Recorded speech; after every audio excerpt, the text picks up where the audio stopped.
जुगलमल। Sir. रेखा को बुलाओ। रेखा? रेखा आपके दामाद के साथ घूमने गई है, बड़ी खूबसूरत जोड़ी है। कौन दामाद? उसके साथ वो कैसे जा सकती है? अरे छोड़िए साहब, मुझे सब मालूम है। मैंने छिप छिप के सब देख लिया है। वो कल दोनों पार्क में गाना गा रहे थे और आप मन ही मन खुश होकर तबला बजा रहे थे। आप बड़े नसीब वाले हैं, बहुत ही अच्छा दामाद है आप। उल्लू का पट्टा एक बार कह दिया वो मेरा दामाद नहीं है, नहीं है, नहीं है। अगर तुझे पसंद है तू उसको दामाद बना ले। सुना एक बात, वो रहता कहाँ है? A1 गैराज में। A1 garage? कैसा बात करता है? अलेक्जेंडर एनासिस एंथोनी का तुम प्यार नहीं जानता। हम तुमको कंप्लीटली प्यार करता है, तुमको नीचे से लेके ऊपर तक प्यार करता है। हम भी तुमको प्यार करते हैं। ओह डार्लिंग। ये क्या डार्लिंग? दूसरा लोग का दिल का धड़कन में लब डब का आवाज आता है, मगर तुम्हारा दिल का धड़कन में डल्लब का आवाज कैसा आता है? रामू। कौन है बे? रामू। मेरे पिताजी आ गए। पिताजी? मैं इस सड़ियल बुड्ढे को जानता हूँ। No problem. तुम अपना मर्सिडीज का माफक खूबसूरत बॉडी को हमारा सीट के नीचे छुपाओ, हम इसका रिपेयरिंग करके आता है। नो जाओ। तेरी तो बुड्ढे। रामू। रामू कहाँ बन गया? अंधा कहीं का? अंधा क्यों है? एक तो दूरबीन के माफक चश्मा पहनेगा और फिर तुम सामने आता है। देखता नहीं हम कार धोता है। गाड़ी में से छींकने की आवाज कहाँ से आ गई? गाड़ी भी आखिर इंसान है, बारिश में भीग गई तो उसको जुकाम नहीं होगा तो क्या होगा, वो इसलिए छींकी और छींकते उसका मुंह खड़ा हो गया। ओ, छींकने से मुंह खड़ा हो गया। तो तुम मेरा बेवकूफ बनाते हो, मेरा उल्लू बनाते हो कि मैं तुम्हारा विश्वास कर लूंगा। मत करो विश्वास, मगर डॉक्टरों का कहना है जिसका मुंह होता है उसको जुकाम होता ही है। ट्रेन को होता है, गाड़ी को होता है, साइकिल को होता है, सबको होता है। मैं ऐसी गाड़ी को अंदर से देखना चाहता हूँ जिसको जुकाम होता है। अंदर से बात देखिए, उसकी तबीयत खराब है। अबे ओ बुड्ढे, मैंने तुझसे कहा अंदर जाके देख रामू है या नहीं, और तू यहाँ नहा रहा है। कौन उल्लू का पट्टा नहा रहा है? ये मुझे गाड़ी समझ के धोता चला जा रहा है। रामू है? बॉस, बॉस तो जरा बाहर गया। आपको अगर उनको मीट करना है तो थोड़ा वेट करना पड़ेगा। वेट कीजिए ना, उधर बैठिए ना। चले, तू जाके गाड़ी पहुंच। चल।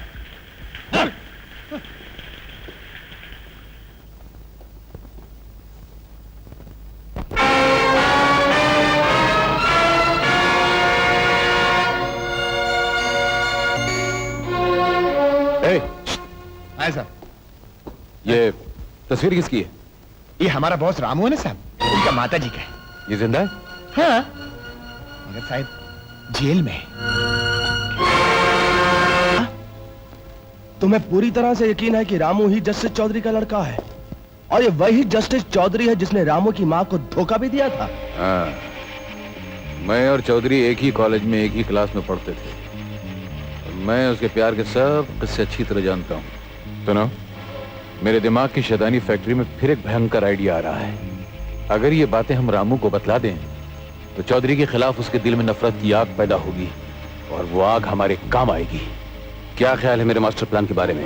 बहुत जबरदस्त। बुलाओ उसे, हम उसे खिलौना बनाकर उससे खेलेंगे। रामू, जय सिंह साहब ने आपको फौरन बुलाया है इसी वक्त। मैंने उनसे पहले ही कह दिया था कि अब मैं उनके लिए कोई काम नहीं करूंगा। उन्होंने तुम्हें काम के लिए नहीं बुलाया, बल्कि मिस्टर कैलाश को तुम्हारी पिछली जिंदगी के बारे में कुछ राज मिले हैं। अगर तुम ये जानना चाहते हो कि तुम्हारी माँ की जिंदगी किसने बर्बाद की और तुम्हें किसने यतीम बनाया, तो फौरन चलो। तुम्हारा मतलब है ये जस्टिस चौधरी जो आज अदालत की कुर्सी पर बैठकर इंसाफ करता है, जिसके शब्दों को लोग कानून और इंसाफ की आवाज कहते हैं, उसने बरसों पहले मेरी माँ के साथ नाइंसाफी की, शादी के फरेब में उसे माँ बना दिया और फिर उसे ठुकरा दिया। वही मेरी पैदाइश का जिम्मेदार है ये जस्टिस चौधरी। हाँ, यही जस्टिस चौधरी। मैं और चौधरी एक ही कॉलेज में पढ़ते थे, इसलिए मैं चौधरी से अच्छी तरह वाकिफ हूँ। तुम्हारी माँ एक भोली भाली शरीफ लड़की थी जो चौधरी को बेइंतहा चाहती थी, उसे भगवान का दर्जा देती थी। लेकिन उस बेचारी को क्या मालूम कि चौधरी तो ढोंगी है, गरीब भोली भाली लड़कियों की जिंदगी से खेलना उसकी फितरत है। उसने तुम्हारी माँ के साथ भी वही किया। जब उसका दिल भर गया तो तुम्हारी माँ को धक्के मार के निकाल दिया। उसके बाद दौलत की लालच में एक अमीर लड़की से शादी कर ली। चौधरी, जब तुम अपनी माँ के पेट में थे तो तुम्हारी माँ ने चौधरी के पैर पकड़कर भीख मांगी कि मेरी इज्जत बचा लो, मुझसे सिर्फ शादी कर लो, उसके बाद चाहो तो मुझे नौकरानी की तरह रख लेना। मगर उस मगरूर आदमी ने तुम्हारी माँ को लात मार के निकाल दिया। चौधरी! और आज वही जालिम चौधरी अदालत में बैठ के इंसाफ कर रहा है। इज्जत कमा ली, दौलत कमा ली, शौहरत कमा ली, और ये देखो तुम्हारी शक्ल भी इससे कितनी मिलती है। कोई भी राह चलता हुआ इंसान कह सकता है कि चौधरी ही तुम्हारा बाप है।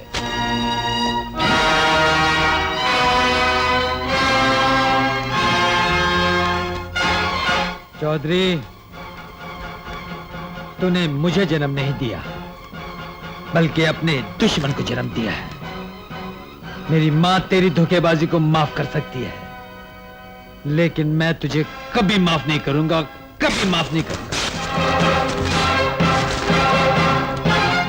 अपनी मां के आंसू के बदले तुझे खून के आंसू लाऊंगा। जोश में आके कोई गलत कदम मत उठा लेना, वो तुम्हें बर्बाद कर देगा। चौधरी बहुत चालाक आदमी है। रामू, चालाक आदमी को चालाकी की छुरी से मारना ही चालाकी कहलाती है। उसने तुम्हारी माँ को बदनाम किया, उसकी गरीबी और मजबूरी का फायदा उठाया। रामू, तुम भी कोई ऐसी चाल चलो जिसे चौधरी की इज्जत बेइज्जती में बदल जाए और सारा समाज और दुनिया उस पर थूकने लगे। और उसका सिर्फ एक ही रास्ता है, उसका बेटा इंस्पेक्टर रमेश, जिसमें उसे बहुत नाज भी है, उसे फंसा लो। हम उसके लाडले बेटे को कानून की नजरों में मुजरिम बनाकर गिरफ्तार करवाएंगे।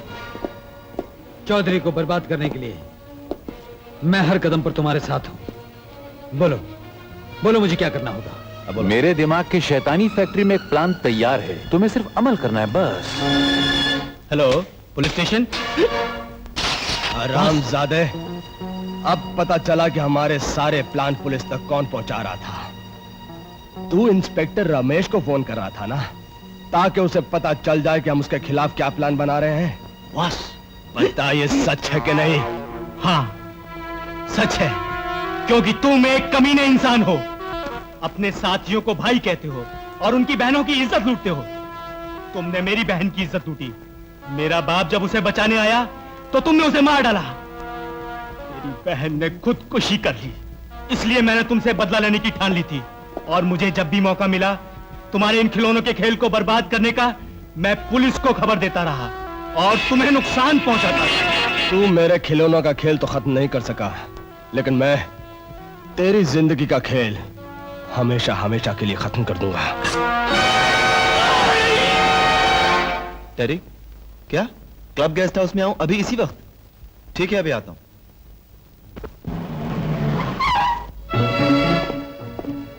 क्या बात है टेरी? अच्छा हुआ बेटे कि तुम जल्दी आ गए। आपने मुझे यहाँ क्यों बुलाया? ये बैग घर ले जाओ और मेरे कमरे में रखना, जल्दी करो। इसमें क्या है डैडी? देखो बेटा, अगर तुम्हें अपने बाप पर भरोसा है तो कोई सवाल मत करो। इस बैग में मेरी जिंदगी और मौत का सवाल है, और वो सवाल क्या है ये मैं बाद में बताऊंगा। जल्दी करो, जल्दी करो।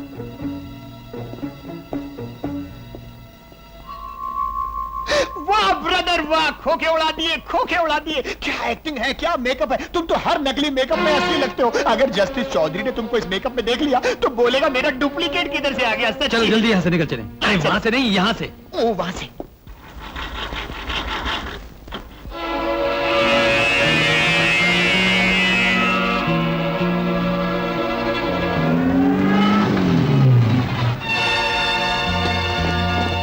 मिस्टर रमेश, हमें तुम्हारी जीप की तलाशी लेनी है। मेरी जीप की सर? हाँ, हमें कुछ इन्फॉर्मेशन मिली है। कुमार, जीप चेक करो। Yes sir. मिस्टर जगन, तुम जाके गेस्ट हाउस चेक करो। यस। आखिर ये सब क्या है सर? मेरी जीप की तलाशी क्यों हो रही है? आपको क्या इन्फॉर्मेशन मिली है? अभी पता चल जाएगा। सर, ये लूटों से भरा हुआ ब्रीफ केस मिला।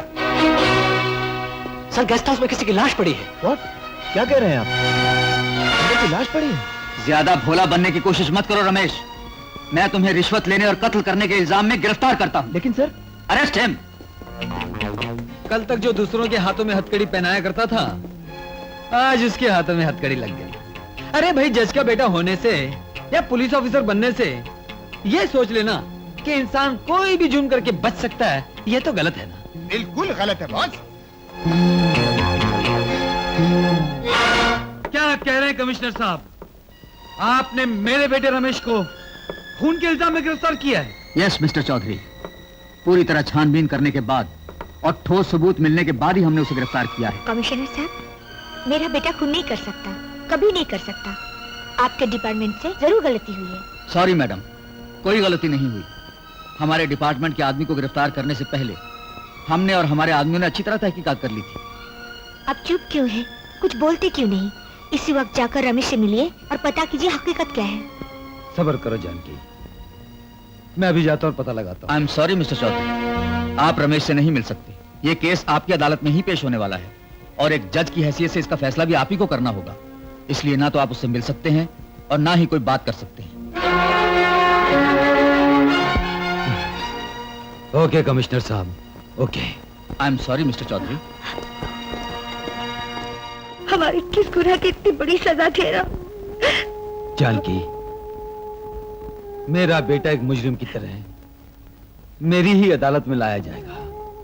मेरे सामने वो मुलजिमों के कटहरे में खड़ा होगा और मैं जज की कुर्सी में बैठकर उसकी जिंदगी का फैसला करूंगा। भगवान ने किसी भी बाप से इतना सख्त इम्तिहान नहीं लिया होगा जो आज वो चौधरी से ले रहा है। खैर, जैसी उसकी मर्जी। चौधरी, आज मैंने तुमसे बदला ले लिया है। आज तुम्हारी सच्चाई का सच्चा इम्तिहान है।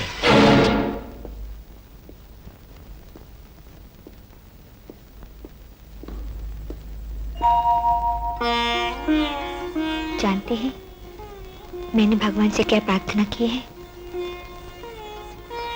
आज आपके हाथों ऐसा फैसला हो कि मुलजिम बेगुनाह साबित हो जाए और एक माँ को उसका बेटा भी मिल जाए।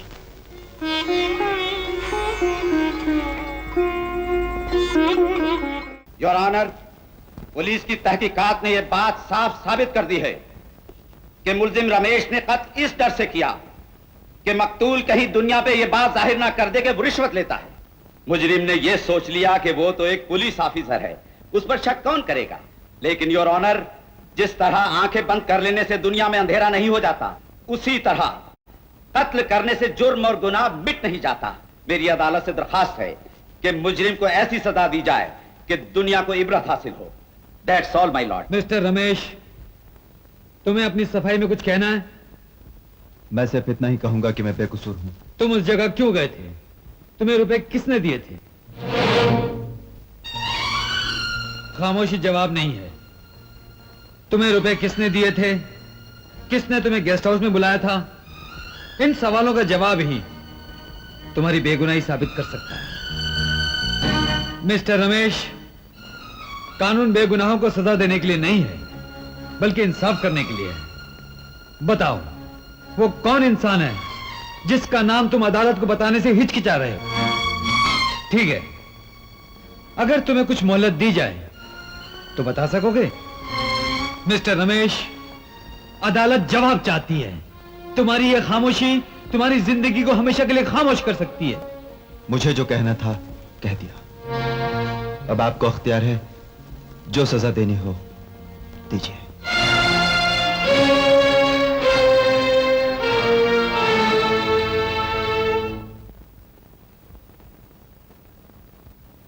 गवाहों के बयानात और पुलिस की तहकीकात के मुताबिक यह साबित होता है कि मुलजिम रमेश खूनी है। लिहाजा अदालत इंडियन पिनल कोड ज़ैर दफा 302 के तहत मुलजिम रमेश को उम्र कैद की सजा देती है।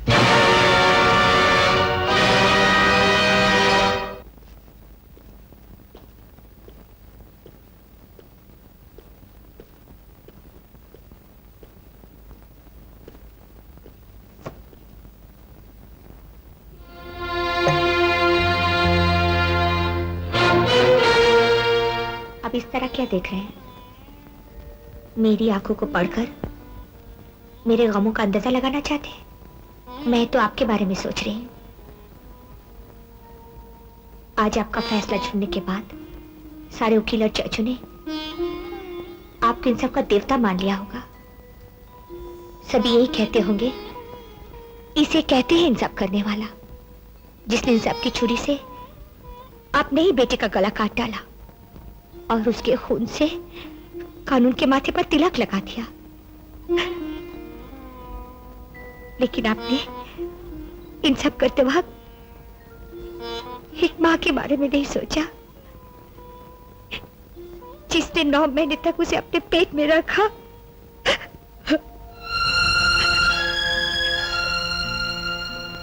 लेकिन आप ऐसे क्यों सोचने लगे? आपको तो इंसाफ करना था, कानून को जिंदा रखना था। कानून रहे, चाहे उसके बदले सारी दुनिया क्यों ना खत्म हो जाए।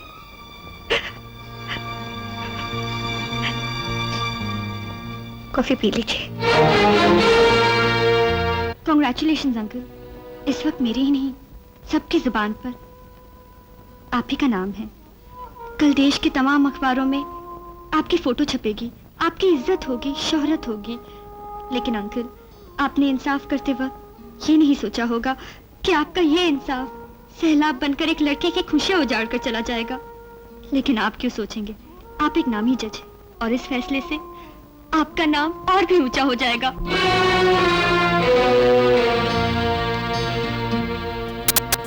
लक्ष्मी, लक्ष्मी, इन सबको जो जहर उगलना था उगल दिया। और तुम्हारी नजर भी वही कह रही है जो कुछ इन लोगों ने कहा है। मैं जानता हूं, कानून के लिए इंसाफ करके मैं अपने घर में मुजरिम और कसूरवार हो गया हूं, लेकिन यह कोई नहीं जानता कि फैसला करते वक्त मेरे दिल में ज्वालामुखी फट रही थी। बाप चौधरी और जस्टिस चौधरी में जंग हो रही थी। यह फैसला मैंने कैसे किया, क्या तुम जान सकती हो? यह फैसला मैंने कैसे किया, क्या तुम बता सकती हो? मैंने यह फैसला कैसे किया है, क्या तुम समझ सकती हो? जानकी, मैंने एक जज की हैसियत से अपना फर्ज निभाया, लेकिन मैं जानता हूं कि रमेश बेगुनाह है। अब एक बाप की हैसियत से मैं औलाद के साथ अपना फर्ज निभाऊंगा।